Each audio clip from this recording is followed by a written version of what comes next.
a few minutes.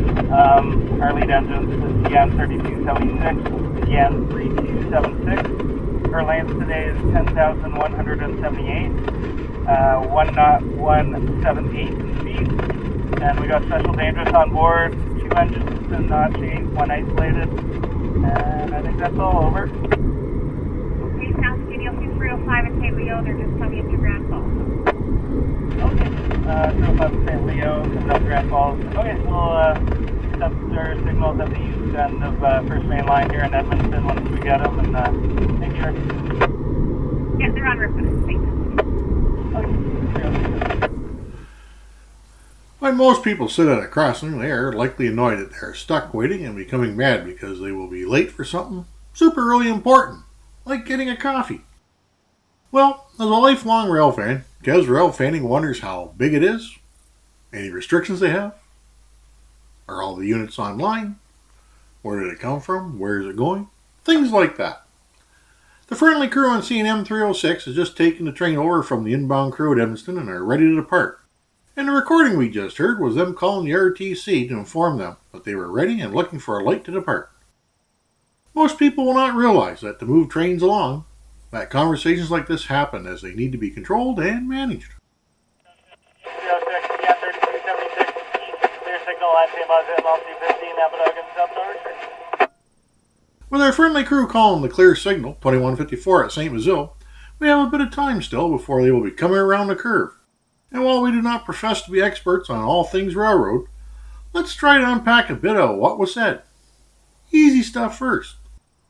Okay, sounds good. You'll see 305 at St. Leo. They're just coming into Grand Falls. 306 and 305 will be meeting in St. Leo, St. Leonard, New Brunswick, which is not a surprise as that is where the two would normally meet.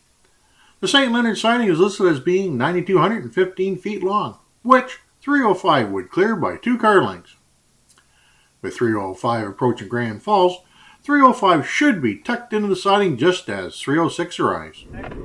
Our length today is 10,178, 1 knot 178 feet. 10,178 feet is the total length of the train that will be departing Edmundston. This includes the engines. 2 engines. 2 engines? Well, that's simple enough as there will be 2 engines running to take the train east. 306 RTC over. Go ahead for 306 over. Hey, just got an alarm on my side. Just want to confirm you guys just took the light there at St. Basil over? Yeah, that's correct. That was it. We took the light at St. Basil over. Okay, sounds good. Just got a loss of indication on my side. Thanks for confirming. Appreciate it. RTC. Yeah, no problem. 306 over. Well, that was interesting. When 306 took the light at St. Basil, the RTC's display should have switched from a green to a red indication. In this case, it went from a green to not indicating anything, a blank. If, after the train passed, the indication never came back, then a signal maintainer may have to be called out to investigate the reason why.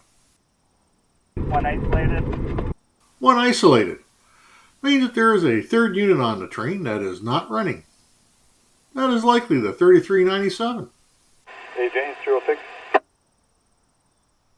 306 over. Hey, James, could you tell me what the trailing unit number is? Yeah, or like the second unit or the DP? The second one. TN 3397, 3397. Excellent. Thanks. Have a good trip. Hey, no worries. Have a good rest. Talk about timely. That was the crew that brought 306 from Joff Yard into Edmundston today, and from the sounds of it, they're getting their trip notes in order. Just guessing on our part, but it would seem that 3397, a newer AC-44 C6M unit, may have died on them, and that is why it has been isolated. And we got special dangerous on board. Special dangerous. This indicates that 1 or more cars that are carrying a highly dangerous material, typically a liquid that could be highly flammable or explosive or reactive to atmosphere, something like that. This would make the train a key train, which would set out a series of restrictions. Whether it would be speed or tracks it could run on without further restrictions, and they would have certain rights over other trains. In this case, even if 306 was much shorter than 305, 306 would still pass through St. Leonard on the main line. The Notch 8. Notch 8. This last point would become much clearer after a much later call from the RTC. The engineer would be restricted from using notch 8 in operating the train. This would limit, in simple terms, the amount of engine horsepower that could be used. Commonly on diesel-electric units, there is an idle in notches 1 to 8, with notch 8 using the full available horsepower of the units. Notch restrictions are common in the rail industry to help reduce fuel consumption and can only be removed by a much higher authority than the RTC. The later call from the RTC would give the engineer permission to use notch 8. With just 2 units running on this close to a 2-mile-long train, the extra horsepower will help when they make their 1 to 1.1% climb to CN Summit later on down the road. CN detector, Napadogan 215. No alarms. Temperature 22C.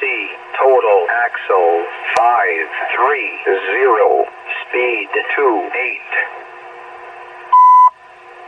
Détecteur CN, Napadogan 215. Aucun problème. Température 22C. Total essieu 530. Vitesse 28. The tail end of 306 has just cleared the mile 215 hotbox detector, and the friendly crew is getting closer. The hotbox detector is located near the signal 2154 in St. Basile, and by modern terms is really a wayside inspection system, or defect detector, as they look for more items than just hot bearings. When these systems first started being used, they were hotbox detectors, and in the mid-80s, the sounds of hotbox detector, mile 36.6, Halton Sub, no alarm, were very familiar to us. So, the hotbox detector tag has stuck with us for all these years. We will take some time later this year to have a closer look at these wayside inspection systems, or hotbox detectors as we like to refer to them as. With just 2 units running and a notch restriction, 306's engineer is a bit slower in getting the train up to speed today. The average speed would normally be closer to 40 miles per hour than the 28 today.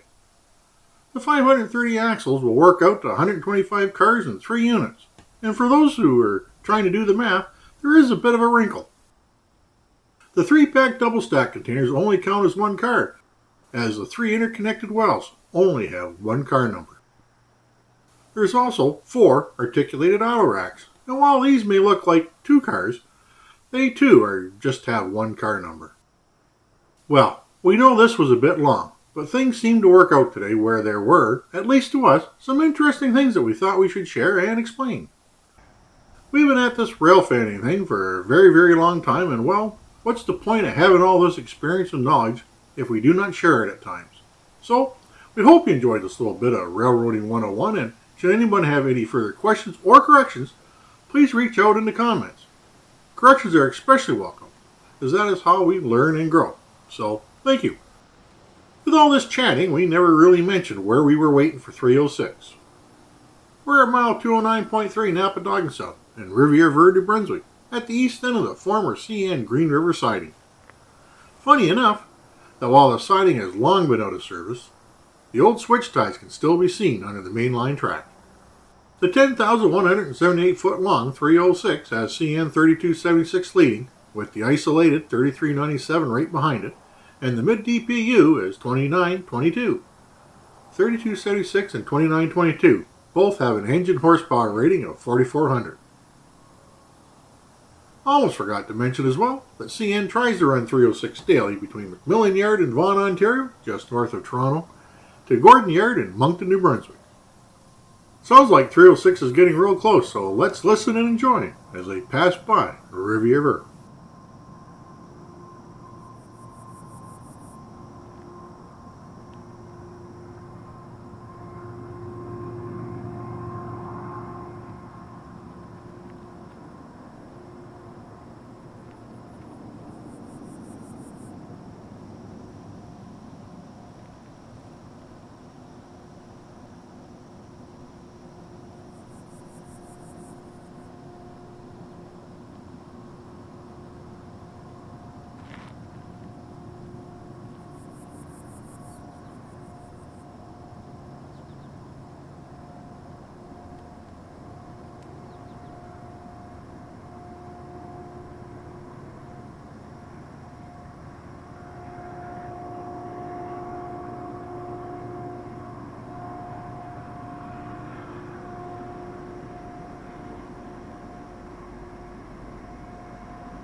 We hope you enjoyed this great video of seeing M306, Riviere Verte, and a bit of railroading 101. Thank you for watching, and we will see you next in Seagus for CN M305. Until then, we hope everyone is having a great day.